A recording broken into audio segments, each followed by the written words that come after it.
The thing I love most about this property is its history. It has a long history. It was established in the 1700s. It was a land grant from William Penn to a man named Townsend, and it originally consisted of 235 acres and went all the way down to the Brandywine River. Drawn to it to come inside and take a look, and also I like property. We had never had much more than 2 or 3 acres. The house I grew up in, there was farmland all around us. So I was very much interested in seeing property also. When I first saw the house, because I hadn't been in on the physical purchasing of it, I was horrified. It was in horrible condition. I couldn't imagine what Bob had seen in it. We did everything to the house.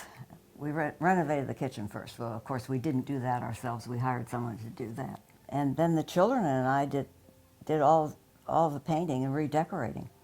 The children on the weekends, and I during the week. Bob was traveling a lot and didn't have time to participate, so we did it all ourselves. As you look around our house, you'll see a lot of Amari. And that's the reason, that's basically the color schemes that Brenda goes by. Those are her favorite colors. I knew that once we would cut her loose and let her go, she could do it.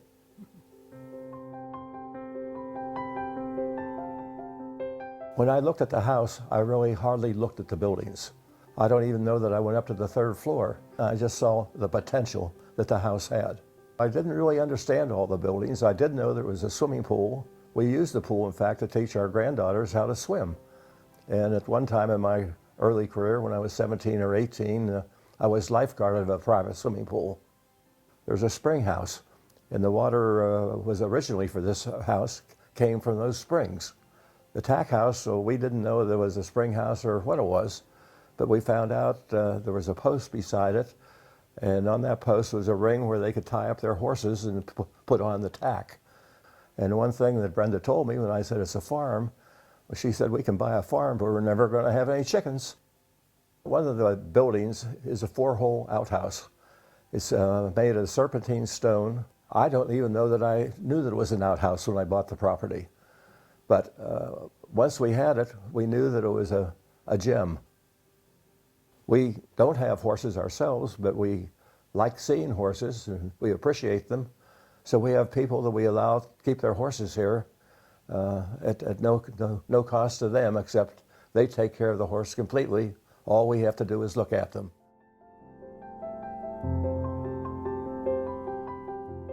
The first Christmas we spent in this house, we decorated with greens from the outside and pine cones, and very naturally, and I realized that there was something about the structure of the house, all the wood, the construction and details in the rooms that made it a Christmas house. It absorbed Christmas.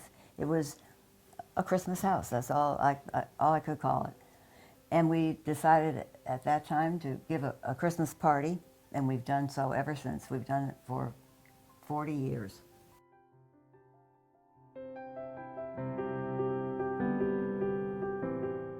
The Battle of the Brandywine, according to contemporary records, began in our backyard in the orchard north of Samuel Jones' brick dwelling place, and that's what this was. It was used during the Battle of the Brandywine as a spillover for the hospital, which was established at the meeting house south of us.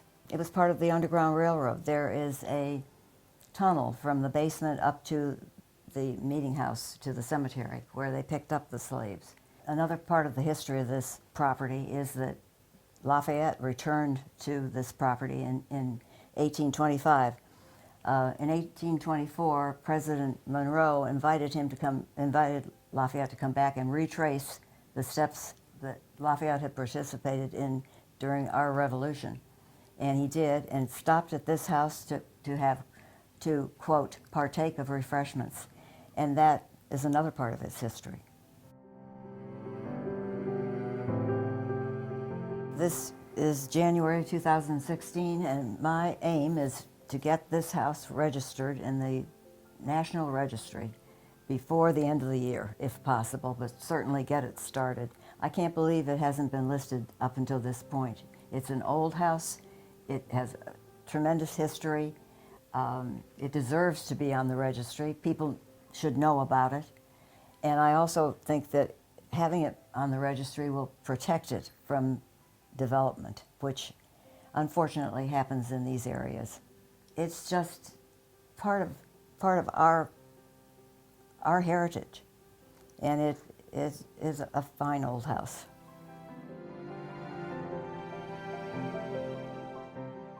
Now, this house has a lot of history, and a part of the history I think still lives with the house, and that would be the history of the spirits of the people who either somehow knew of the house or lived here or what else. But there's no doubt in my mind at all, because I myself believe in spirits also. And I have the ability or luck, the fortune, I guess, to say that I'm able to see them at times.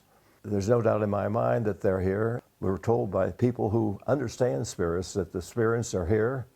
And furthermore, that we're very fortunate. They like us very much for how we're taking care of the property, how we're taking care of the house, and how we're not disturbing them. And so consequently, we're proud to have spirits.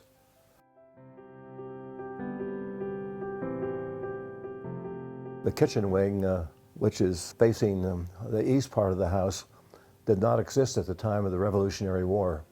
And as Brenda mentions, a brick house, and one of the cannonballs from the battle that was going on, and I don't know that anyone has ever told us whose cannonball it was, but one of them hit the side of the house. The ball was stuck in the wall, not when we got here, but the history is that it was stolen at one time when they were having an open house of some sort. But we've had people travel through here coming back to look at this house because they had relatives who had lived here at one point. And they said, oh no, that ball wasn't stolen. My grandmother gave that ball to me.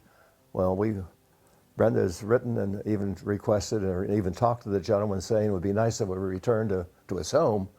But unfortunately, it appears that the ball has gone. I was in my studio painting, and I heard a knock at the back door. So I came downstairs, and there was a woman standing at the door. And she said, "Is this the house with the cannonball in the wall?" And I said, yes, it did have a cannonball embedded in the wall, but it had been stolen. She turned and yelled back out to her vehicle. She says, "This is the house, but the cannonball has been stolen." So this gentleman got out of the vehicle and walked up the back steps, and he put out his hand and he said, "I'm Andrew Wyeth. Sanderson brought me here." Sanderson being an historian of this area, brought me here when I was a teenager and showed me the cannonball embedded in the wall. I'm so sorry that it is no longer here. And we discussed old houses and old property and historic property and so forth. And he and the woman who was with him took pictures of where the cannonball was, because we have it behind some plexiglass in a cupboard. And they thanked me for my time and left. And as the woman was leaving, she followed Andrew Wyeth. As she was leaving, she turned to me and she said, "Now, what was your name again?" And I said, "Brenda Aiken." And she said, "I'm Helga."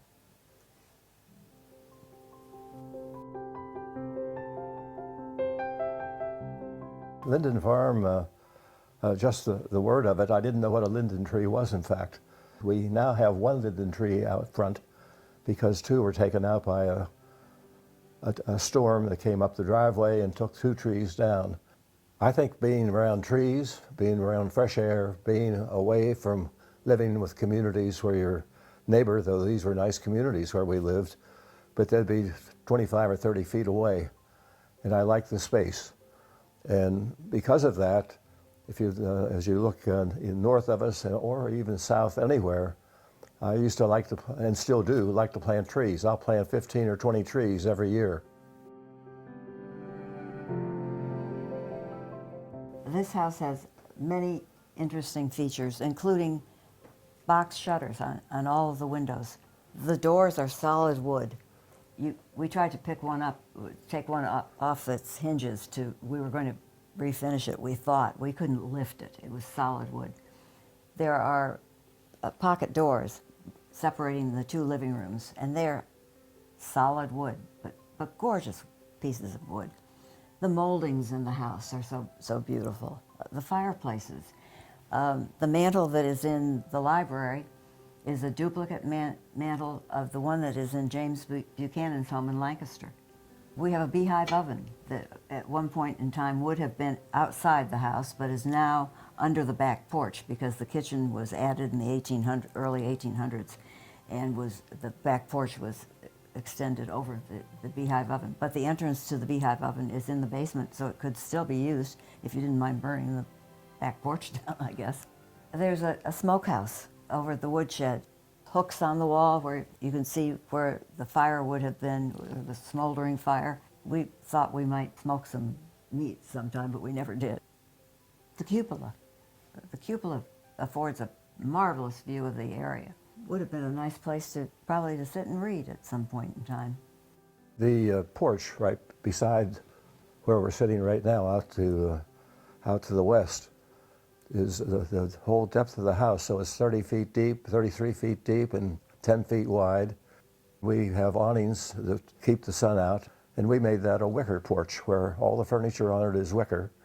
And of course we bring the cushions and such in during the winter time. But it's a lovely place to sit and relax. And when we show people the house, we always make sure we do show them the wicker porch. And that's usually one of the things they remember. The beech trees, 3 of them that are over 150 years old. Our grandchildren used to climb them, and they had swings hanging from them and ropes so that they could swing on the ropes, and they enjoyed them so much. And they're beautiful trees. I have always been, quote, an artist. I've always had to do things that were creative. It's a part of my nature. I have to create. When we lived in North Carolina, I started painting or sketching for our Christmas cards, various aspects of the house that we lived in there. And I continued to do it up here. I did interior portions of the house for the Christmas cards, exterior portions. I was afraid to try watercolors. Watercolors seem to me to be so immediate. The paper absorbs the color immediately, and you can't do anything with it. You can't push it around the way you do with oil paint. And so I was afraid of it. We used to vacation at Cape Cod. There was a woman up there who became a friend, and she was an artist, and she said, "Oh, that's ridiculous. I'm going to tell you what to buy, and I'm going to teach you to use watercolors." So she did. She gave me a list of supplies to buy, and I copied things she wanted me to do, and I loved the medium. So I started playing around with it, but I didn't really have any training. Bob has always had lovely gardens with flowers and so forth, and I would quite often paint the flowers. Bob saw in the Philadelphia Inquirer that the Philadelphia Society of Botanical Illustrators was celebrating its 10th anniversary. And the article mentioned that there were classes in botanical painting, and some of the members of the PSBI taught. And he said, "I think this is what you need. You've been painting flowers, and you've been concerned about your use of watercolors. I will give you lessons for your birthday." So I called one of the people on the list, and the rest is history. I'm a botanical illustrator. We celebrated this house as a family on many occasions. Christmases, of course, are very memorable. And our daughter was married here. We had a family reunion here the year before my father died, which was very meaningful. My father was born in Canada, and even relatives from Canada came down. We had quite a family reunion.